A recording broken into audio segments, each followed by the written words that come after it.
Governor Charlie Baker is our guest this morning. Let's go on the record. His decision not to run for re-election brings both opportunity and challenge. From Roe to COVID to taxes, what steps will he take in the final months? The governor's here. Let's go on the record.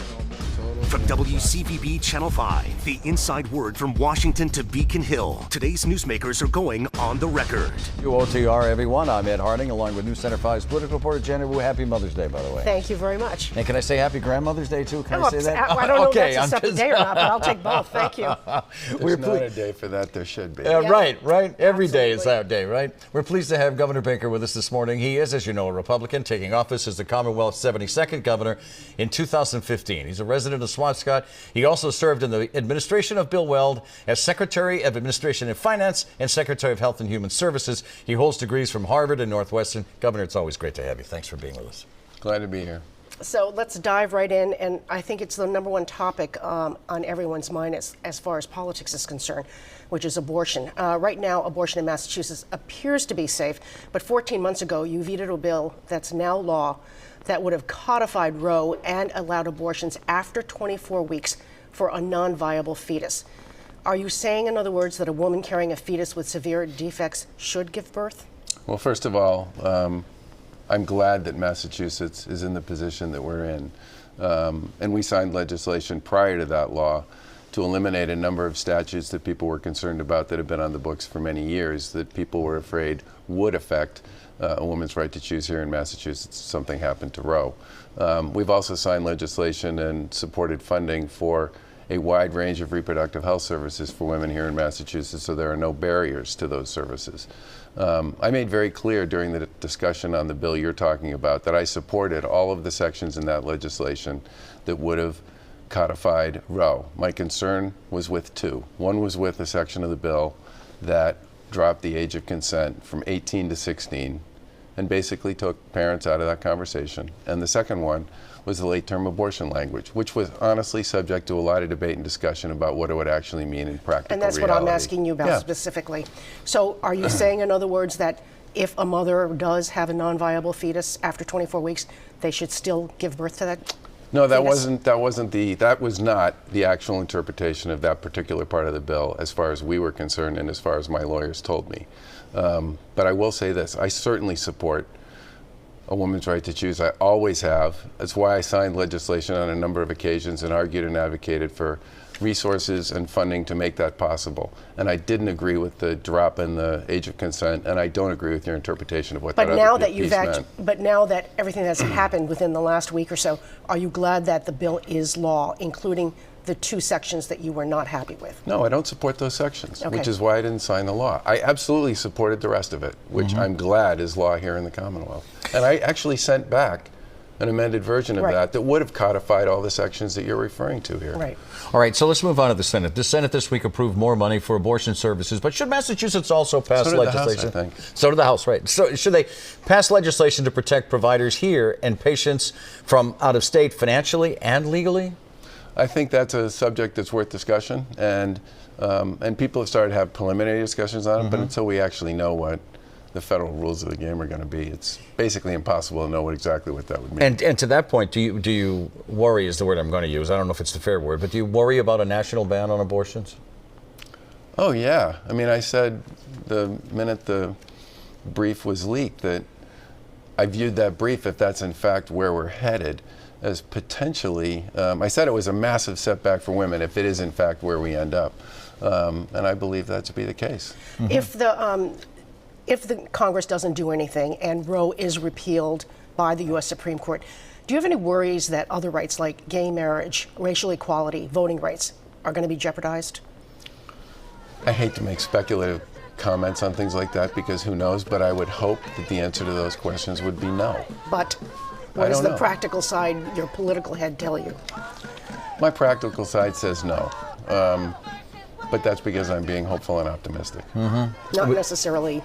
No, look, Roe is in a much different place and always has been politically than a lot of those other issues. But yeah, it's something that everybody should be aware of. But let's see what they actually do, and then what we can do in response to that. Let's talk about taxes, which is not an easy subject, a complicated subject to talk about. So you've been pushing for tax breaks for those at both ends of the financial spectrum. It looked grim for a while, but now the Senate is saying yes.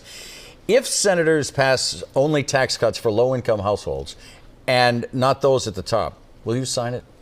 And I'm giving you a very exact hypothetical, I understand. You sure are. We filed what we thought was a tax package that made sense for people in Massachusetts. And by the way, the vast majority of the things we filed have Democrat support in the legislature. The estate tax, which I'm assuming is the one you're referencing. Right, yeah. There are only 16 states in America that have an estate tax, and ours, by all accounts, is by far the most aggressive. I mean, if you own a home for $1 million, which, given where home prices are in the Commonwealth, a lot of middle-class people who work their entire lives have homes that are worth more than $1 million. You're subject to the estate tax in Massachusetts. That's not true in any other state from the first dollar. But many of our other proposals around rental assistance and support for seniors who own homes and support for low-income people who don't pay federal taxes because their income is so low but pay state taxes here in Massachusetts, and people who would benefit from having an expansion of our dependent care credit. I mean, those seem to me like things that everybody should be able to agree on. Isn't there capital gains? Yeah, short-term. Right, short-term capital gains, and that's usually people at the higher end of the economic spectrum. More than half the people in Massachusetts who benefit from short-term capital gains, because a lot of people these days have mutual funds of one kind or another where things are being traded inside them all day long. Pay short-term capital gains at a rate that dramatically exceeds, again, what anybody pays anywhere else. So the bottom line is everything's up for negotiations. If they don't have the upper end, but they have the lower end, you might sign it, but you're not saying. Is that fair to say? I think we should definitely be cutting taxes. I mean, our package could be funded more than one time based purely on the overage in tax collections in April. I mean, the fact that we're not already giving back, look, Connecticut suspended their gas tax and is on its way to passing the largest tax cut in Connecticut state history, and that's a Democrat state with a Democrat governor and a Democrat legislature. We should not be, at this point in time, with so many people out there who are really struggling to deal with the rising cost of everything, holding on to everything and not putting some of it back and giving it to the taxpayers. Let's talk about driver's licenses next. Opponents of giving driver's licenses to undocumented residents claim it would jeopardize the integrity of the ballot box. And I include you in that. I'll give you an opportunity in a minute, but let me ask you the question. Proponents say those with green cards who have licenses are not allowed to vote, and it doesn't appear that there has been a problem. So the question is, are they wrong? Well, first of all, the legislation that created lawful presence in Massachusetts was something I negotiated with the legislature early on in our term, which includes green card holders. Subsequent to that, we passed legislation in Massachusetts where we used the registry of motor vehicles and the actual act of getting a driver's license as the mechanism through which you are automatically registered to vote. Green card holders have to prove that they are lawfully present, right?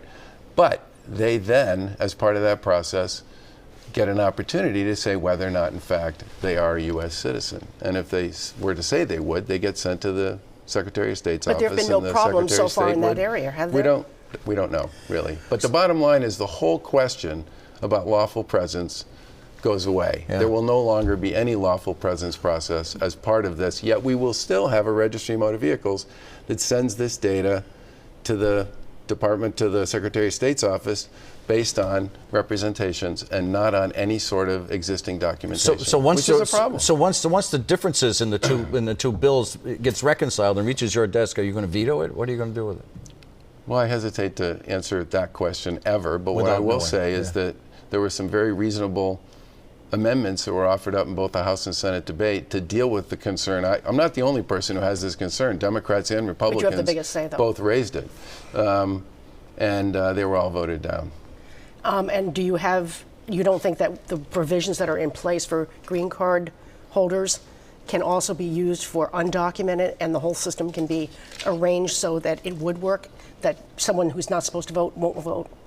Well, the bottom line is the green card holder process was built on this idea that the front end of getting a license would involve lawful presence. We then use that process to create an automatic voter registration system here in Massachusetts. That's where it creates the problem. If you sort of take out the whole idea that we're going to determine lawful presence for anybody, you create a dynamic almost automatically where we're no longer in the business of determining eligibility. We're now just in the business of, we're no longer in the ability of being able to truly identify somebody. We're just in the business of eligibility.